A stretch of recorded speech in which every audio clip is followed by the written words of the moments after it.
Bom dia, boa tarde, boa noite pessoal, mais um vídeo do Virando as Páginas. Guarde aqui essa passagem rapidinha, uma frase rápida. O justo viverá pela fé. A carta aos Hebreus 10, 38, metade do versículo 38. O justo viverá pela fé. Guarde isso aí porque a gente vai falar de um livro que tem muito a ver com isso que eu acabei de dizer. E também, diria eu, na carta aos Romanos, de Paulo aos Romanos, São Paulo aos Romanos, no capítulo 5, sendo, pois, justificados pela fé, temos paz com Deus por meio do nosso Senhor Jesus Cristo, mediante quem obtivemos entrada pela fé, e esta graça na qual estamos firmes e nos gloriamos na esperança e na glória de Deus. Bom, rapidinho, por que eu estou trazendo estes dois textos? Porque eles são muito importantes para o livro que a gente vai ler hoje. Robinson Crusoe, Daniel Defoe.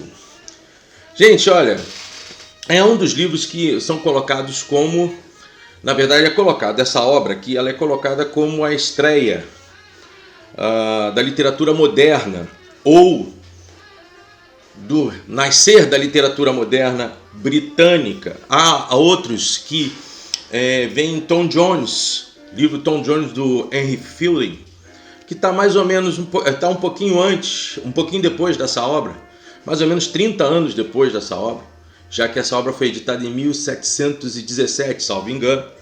Também consideram esta obra como uma ou o expoente da literatura moderna britânica, ou pelo menos o start para ela. E eu também gosto sempre de levantar, ainda que ninguém fale sobre isso, então é uma opinião só minha, ok? As viagens de Gulliver, do Jonathan Swift, ainda que elas tenham elementos fabulosos, em alguns momentos parecem uma fábula, mas não são, elas também podem ser inseridas neste exercício do estilo moderno dentro da literatura britânica propriamente dito, tá certo? É um baita de um livro, gente. Daniel Defoe, ele serviu ao rei Guilherme III, tá certo? E sempre esteve diligentemente defendendo a causa deste rei, né? E isso está muito ligado àquilo que também será proposto nessa obra, ou pelo menos eu identifiquei.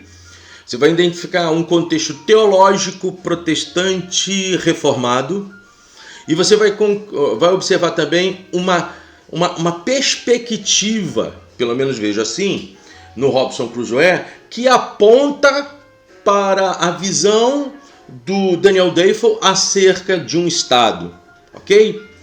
Também você tem no livro a projeção da cultura escravocrata de época, em que muitas vezes o Daniel Defoe sofre das mesmas questões do Mark Twain. E isto me parece um defeito anacronista.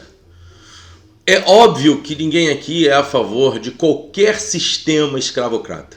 É óbvio que ninguém aqui nega as rudezas do que foi esta prática que ainda existe capilarizada em outros lugares, ok? Inclusive eu falei sobre escravidão aqui no próprio canal.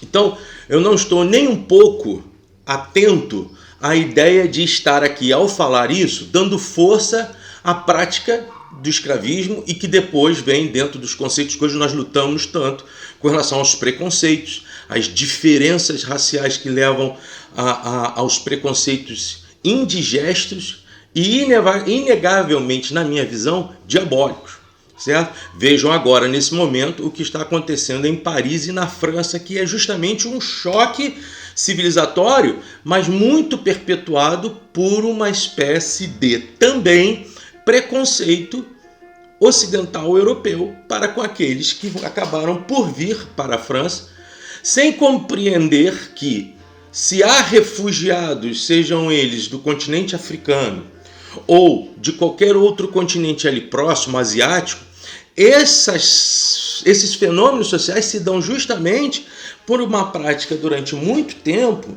protecionista no campo europeu das suas economias, imperialista e hoje plataformada por um globalismo extremamente híbrido e perigoso. Então ninguém aqui está negando qualquer situação quanto aos horrores dos navios negreiros. Porém, o personagem Robinson Crusoe está vivendo um período onde a economia tinha como base a cana-de-açúcar, o parte do metalismo e principalmente tudo isso a partir da utilização de escravos no continente africano, o que é uma vergonha, mas é a verdade, então ele faz parte desse contexto. Então você tem aqui uma questão de fé, uma questão de Estado e uma questão econômica inserida dentro dessa obra, tá legal? Uma coisa que me passa aqui para falar para vocês como curiosidade é que para muitos Daniel Defoe se baseou no Alexander Selkirk, que era um escocês, cara. Ele trabalhava com o corsário Dampier. O que é um corsário? O corsário é um pirata pago por alguém, em geral.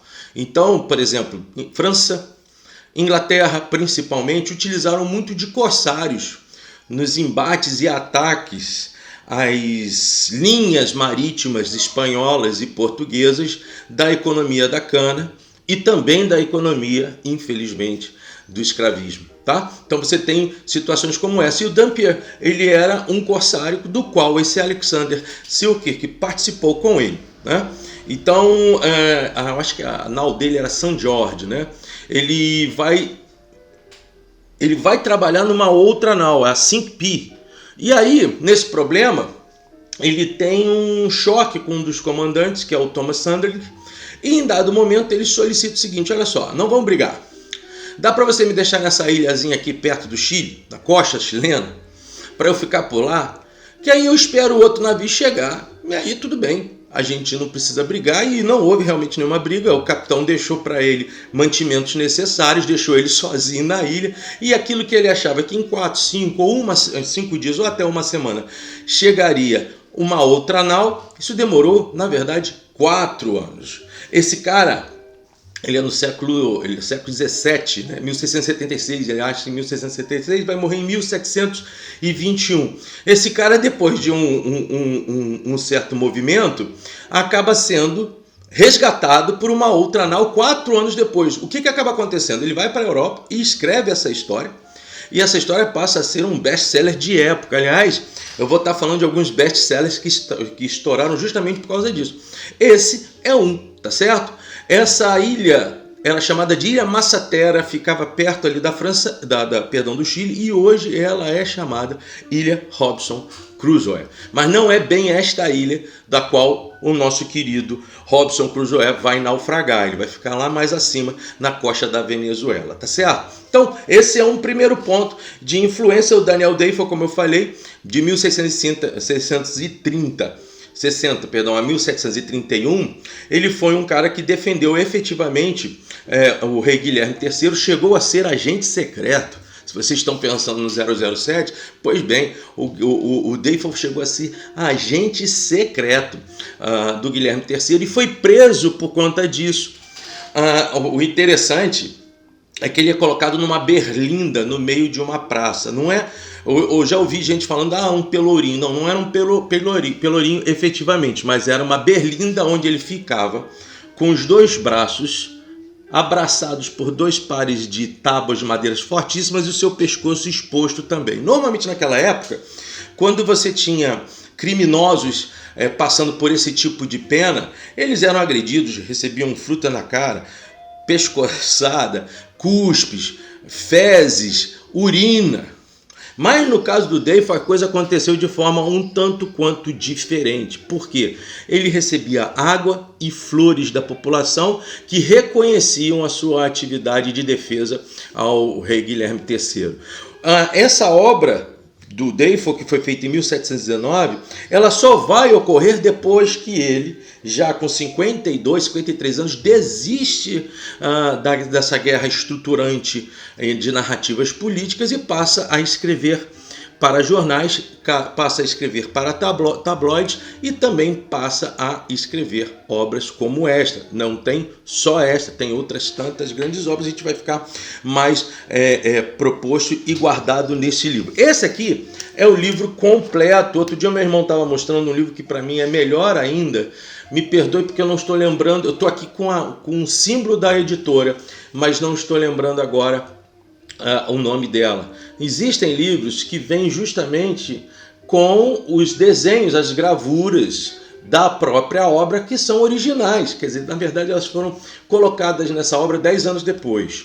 E que me parece muito interessante porque você acaba tendo ou captando as imagens daquilo que o Defoe tenta promover no seu, digamos assim, personagem principal da vida literária dele, que é o Robinson Crusoe.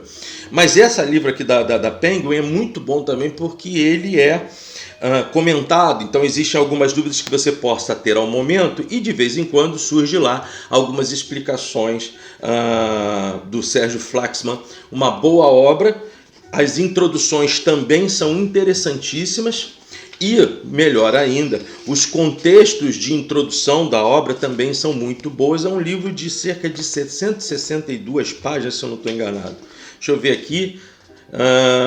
Exatamente. Depois entra numa cronologia a partir da página 403, mas a média da obra é essa aí. O canal que eu venho dando muita ênfase com vocês, o Domínio Público do Jaime, ele tem essa obra narrada. Quem quiser ouvir a narrativa dessa obra, você procura o canal Domínio Público do Jaime, que você vai gostar muito, inclusive eu ouvi.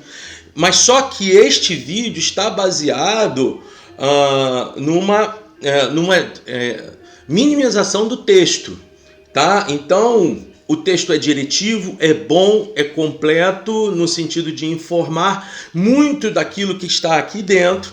Porém, existem outras situações neste livro que vão aflorar a você algumas questões mais interessantes. Lembrando também, para que a gente não esqueça, filmes são colocados sobre esta obra. Você vai ter vários filmes. Se você colocar aí no YouTube o Robinson Crusoe, você vai ter filme da década de 50, década de 70, década de 80. Porém, eles contam o miolo do processo da obra, sem necessariamente permear, visitar toda a estrutura da obra.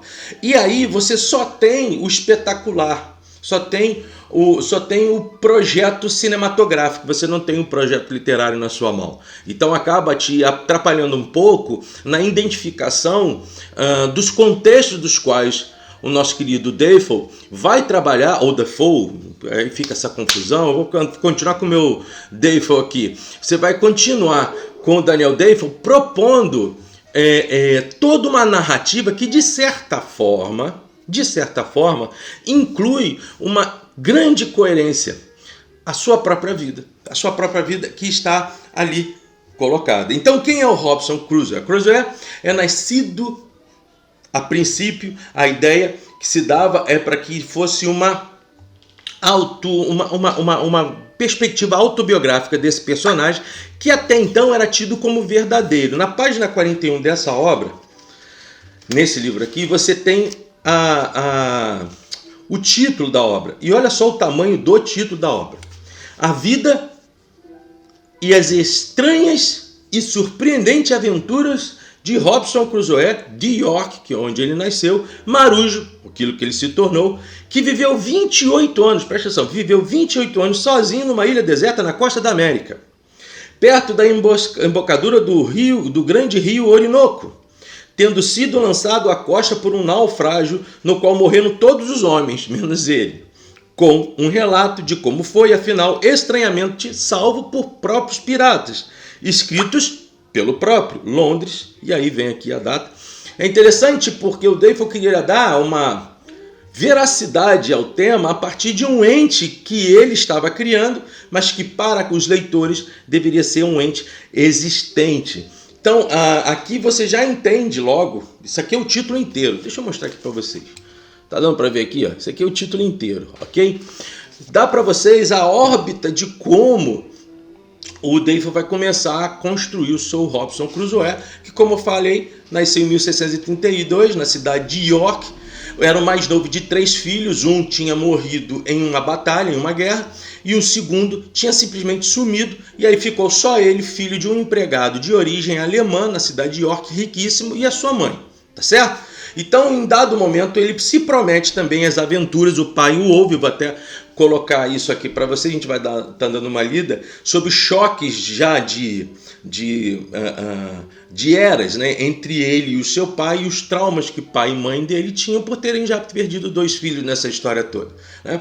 O que acontece? Você está aqui num século XVIII, que é um século de grandes transformações.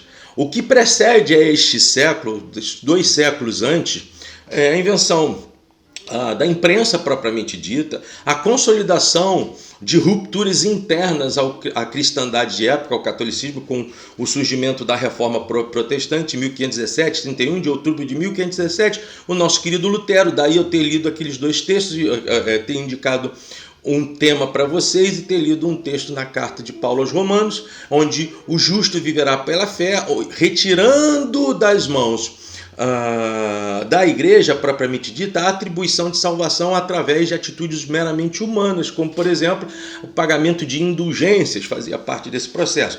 O próprio Deifel era um protestante de terceiro vento, né? Porque a reforma protestante se dá em 1517, esse livro que ele vai fazer praticamente 200 anos depois, e entre aquilo que foi Lutero e depois o calvinismo, nesse cara aqui, ó, em João Calvino, vai preceder 150 anos ao próximo tratado do nosso querido Deifel. Então você passa aqui por uma reelementação do calvinismo, a transformação em práticas do puritanismo e as estruturas que, é claro, dentro do contexto teológico vão ser debatidas, principalmente aquilo que sempre seguiu a igreja, qual seja uma luta entre predestinação, Deus escolhe, ou livre-arbítrio, a humanidade escolhe. Isso vai acontecer num debate lá atrás ainda, como a cristandade no seu início, entre Santo Agostinho e Pelágio, e depois, no período da Reforma, você tem os embates principalmente do grupo calvinista, capitaneado por João Calvino, o francês João Calvino, e Armínio, cada um pensando de forma diferente. Calvino mais próximo à ideia agostiniana e Armínio mais próximo, se é que eu posso dizer assim. Existem outras fluências aqui que eu não vou estar mergulhando para explicar isso para vocês, mas Armínio tendo sim alguma influência maior de Pelágio, tá certo? Bom, esse cara, ele acaba então sendo obrigado a prometer ao pai dele que ele não os deixaria, porque há uma discussão plácida mesmo, na página 45, 46, que é o debate justamente entre o seu pai e o Robson, quanto à possibilidade dele não sair de forma nenhuma da sua casa para singrar aventuras nos mares.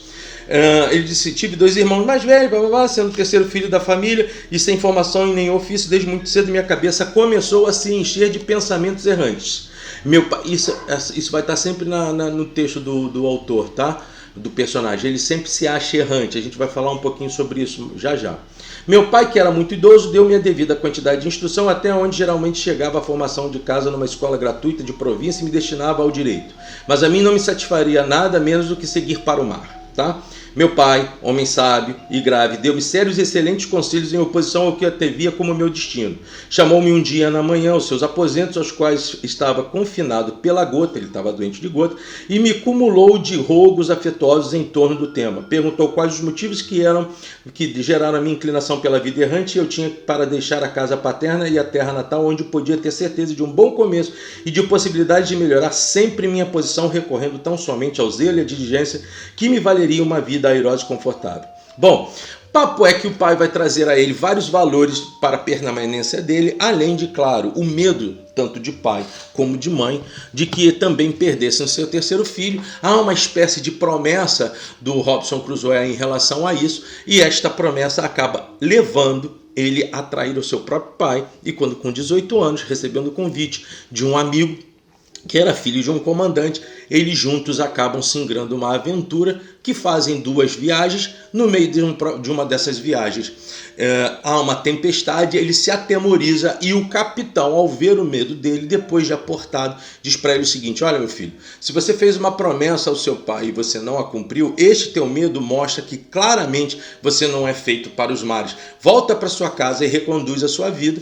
Ele promete ao capitão que faria isso e depois, novamente, ele pega uma outra viagem em outro capitânia, com destino à África, faz uma primeira viagem à África e na segunda ele é atacado por piratas, passa a ser escravo de um pirata e vive como uma espécie de mestre de ordens desse capitão, desse corsário, desse pirata, que acaba gostando dele. Em um dado momento, ele e um amigo acabam tendo que fazer um trabalho de pesca. Agora eu não me lembro exatamente qual é. Tá ele, este amigo e mais uma pessoa. E em dado momento ele se levanta, porque ele já tinha vontade também de fugir do pirata. Ele se levanta e consegue atingir um dos tripulantes do barco, e o outro, que eu acho que é o Shimo, o Xisto, daqui a pouco eu vou lembrar o nome dele, acaba ficando com ele durante um tempo.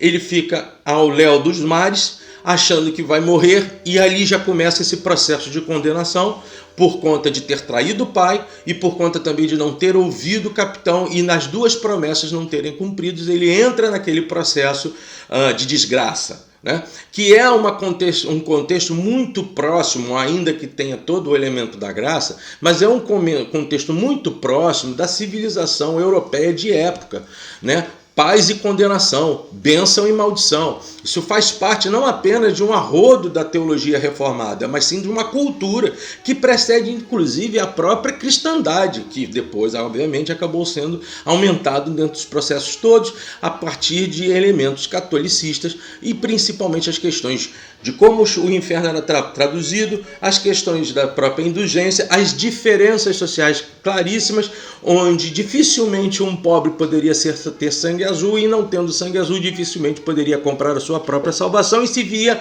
amaldiçoado por conta disso. A baixa capacidade de leitura naquele período, que só conseguiu ser mais ampliada a partir de Lutero, quando ele escreve a Bíblia no texto alemão de época. Okay? Porém, dentro desse texto, você tem um cara totalmente dividido entre a adoração a Deus e o pecado terrível que fez contra o pai, honra pai e mãe, e também, então, nesse sentido, o próprio Deus.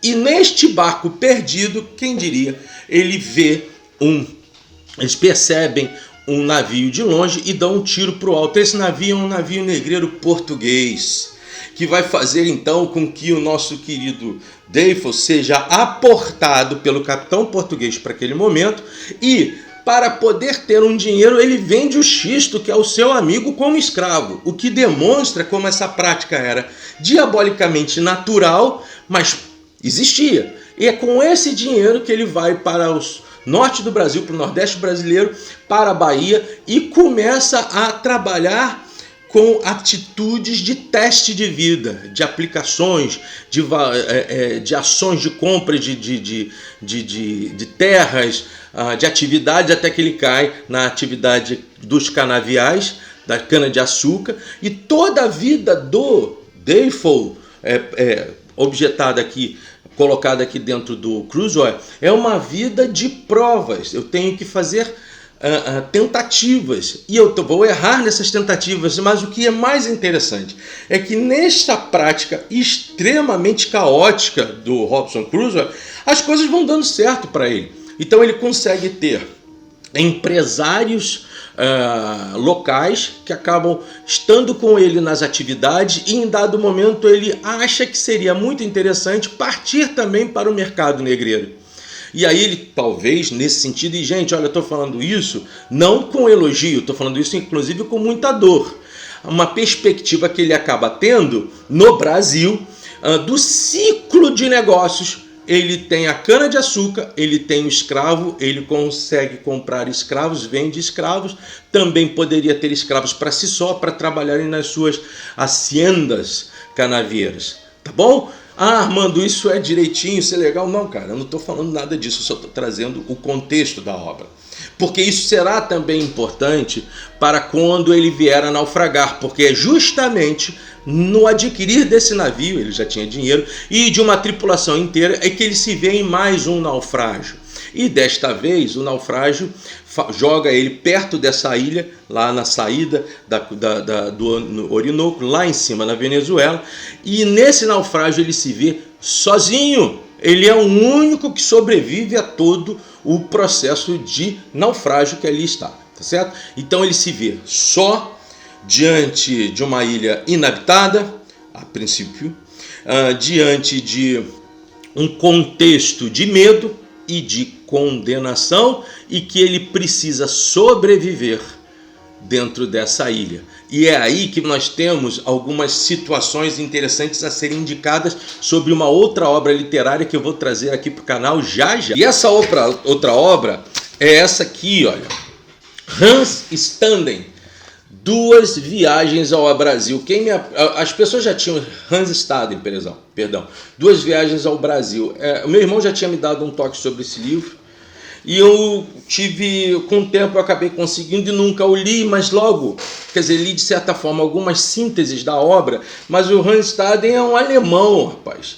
Quando o Brasil, lembrando, não posso esquecer de falar isso para você, o Brasil é colônia portuguesa naquela época. Existe a colônia espanhola em toda a América do Sul e América Central e também na América do Norte. E existe a colonização dos Estados Unidos completamente diferente dos Estados Unidos que você conhece aí. Você tinha só uma metade dos Estados Unidos, porque o Velho Oeste ainda não tinha sido colonizado pelos britânicos como eles queriam. Então você tem aqui todo um processo de colonização, ainda a herança do metalismo e depois do mercantilismo. Tudo isto vivendo junto ao mesmo tempo, porque uma coisa não morre porque a outra surge, elas se misturam, pelo menos eu penso assim. E você tem então o Hans Staden, que precede, obviamente, a história do Crusoe, porque ele vem, a ideia é o seguinte, ele vem para o Brasil, no meio de uma guerra entre tupiniquins e tupinambás. Se eu estou enganado, os tupiniquins a favor dos portugueses e os tupinambás a favor dos franceses. E em dado momento ele cai na mão dos índios tupinambás. Gente, é interessantíssimo porque não cai somente ele. Cai ele e mais duas pessoas. Os tupinambás eram índios com a prática antropofágica, tá certo? O que há de interessante nisso? Gente, eles só se alimentavam dos seus prisioneiros depois que ficavam amigos dos caras. Então ficar amigo dos índios era um passo para a morte. Eu vou trazer esse texto mais elaboradamente, claro, e você vai enxergar claramente que existem aqui situações muito parecidas com a de Robinson Crusoe, porque ele vai para uma ilha. Nesta ilha ele descobre que tem cabras. Estas cabras não estão ali à toa, provavelmente de outros naufrágios. De certo momento, ele, do topo da ilha, porque ele passa a ser um promotor das perspectivas da ilha, ele olha de cima para baixo e vê que parte do seu navio está bem perto da praia. Vai lá, acha um papagaio, acha um cachorro, alguns gatos, pólvora, comida, dinheiro que a primeiro momento ele acha que não serviriam de nada, mas depois ele acaba pegando essa grana, dinheiros de moeda portuguesa e inglesa, armas, grãos, que mais, gente? Alimentação em geral, vestes necessárias, e aí ele começa a construir lá aquilo que ele chama de o seu castelo. E é nesse sentido que eu acho que ele traz, você vai entender ao decurso da leitura, que ele traz aquela ideia da monarquia de época, e inclusive, se você fizer uma comparação clara, ele vai colonizar a ilha. Como ele vai colonizar, eu não vou explicar. Você vai precisar ler o livro, mas ele vai fazer com que aquela ilha, ainda que inabitada ou praticamente inabitada, mais à frente ela seja colonizada por personagens com os quais ele vai lidar ali no dia a dia. Lembre-se, ele é um cara com dinheiro, apesar de perdido. E ele vai ficar nessa ilha 35, 36 anos. Ele acha uma Bíblia, né? E começa a fazer o seu próprio diário, que em dado momento não vai conseguir fazer ele todo. E aí vem todos aqueles contextos voltados aos elementos da predestinação, aqueles elementos mais duros com relação à sua própria culpa. Ele é capaz, ele consegue fazer aqui em dado momento algumas frases interessantes com relação a esta questão de fé. Ele diz o seguinte, olha só, 4 de julho, não à toa, de manhã peguei a Bíblia e começando pelo Novo Testamento, comecei a ler as Escrituras a sério, impondo-me o compromisso de ler um pouco pela manhã e outra vez pela noite, sem me ater nos dados do número de capítulos, mas até então aonde o pensamento me levasse.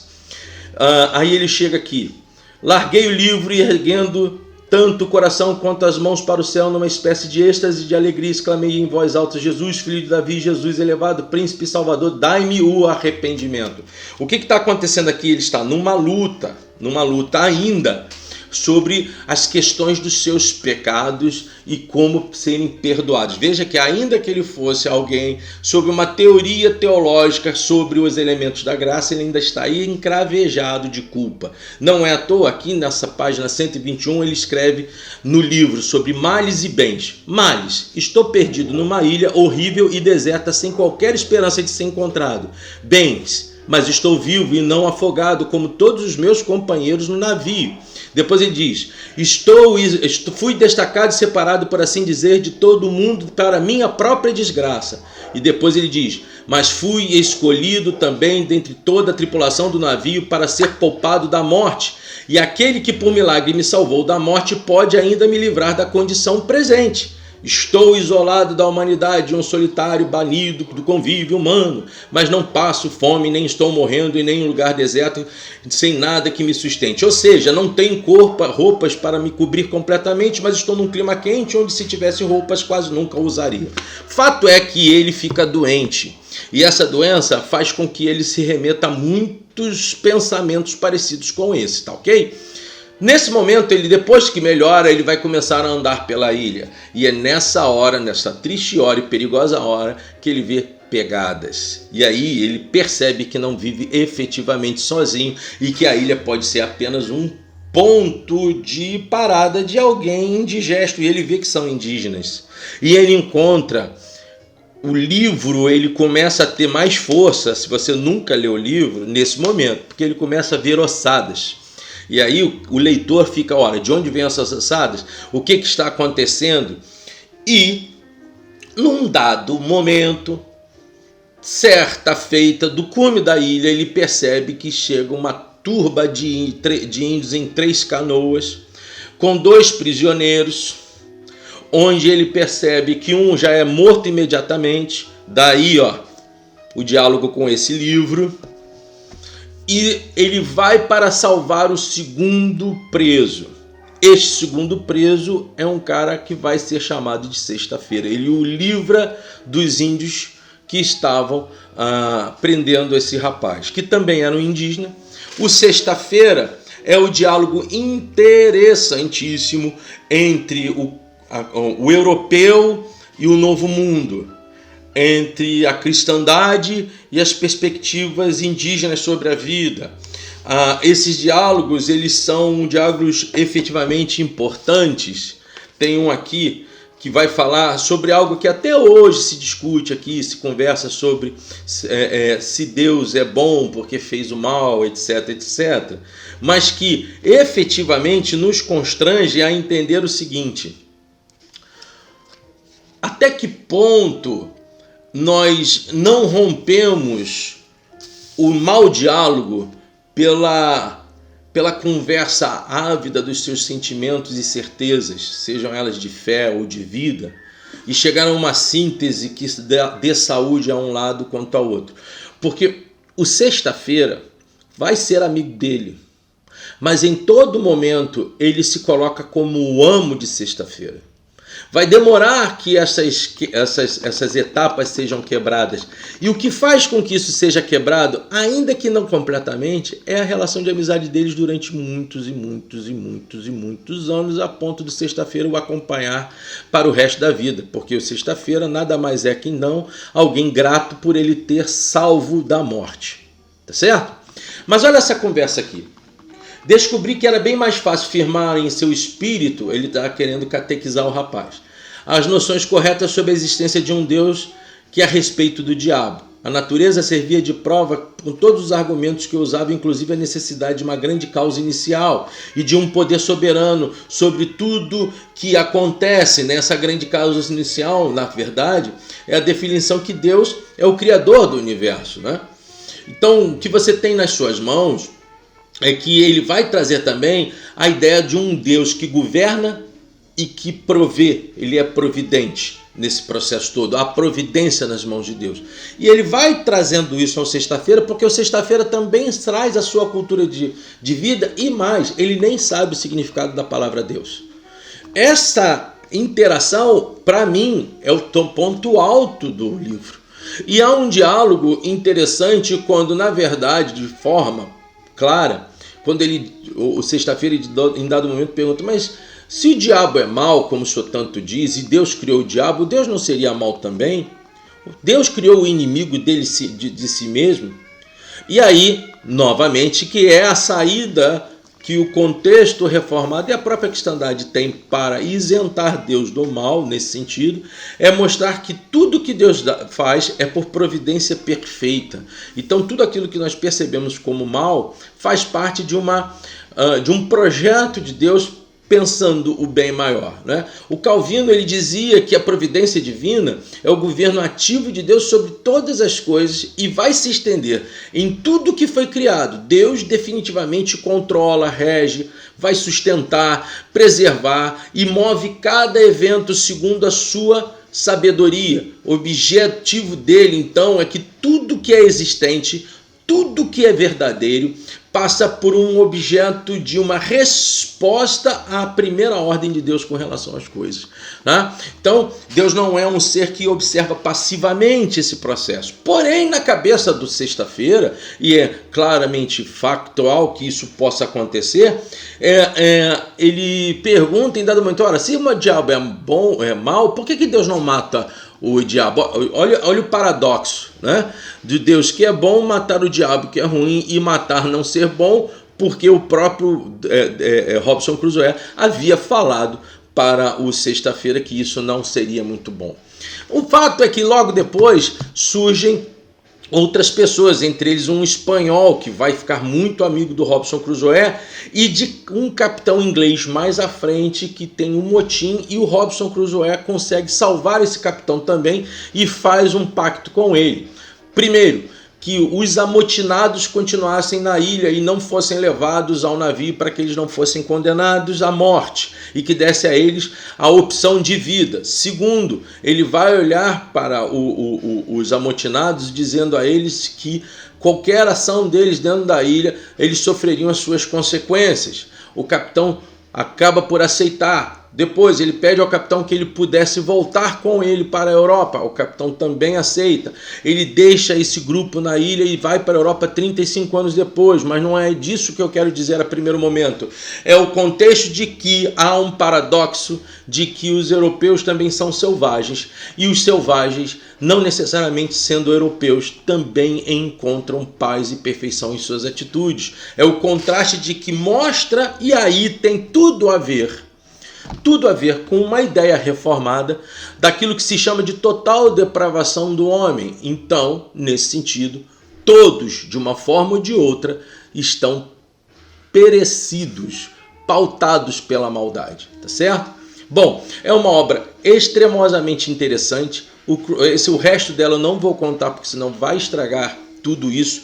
Prometo a vocês trazer o Hans Stander e espero que vocês estejam comigo durante um bom tempo agora desse ano.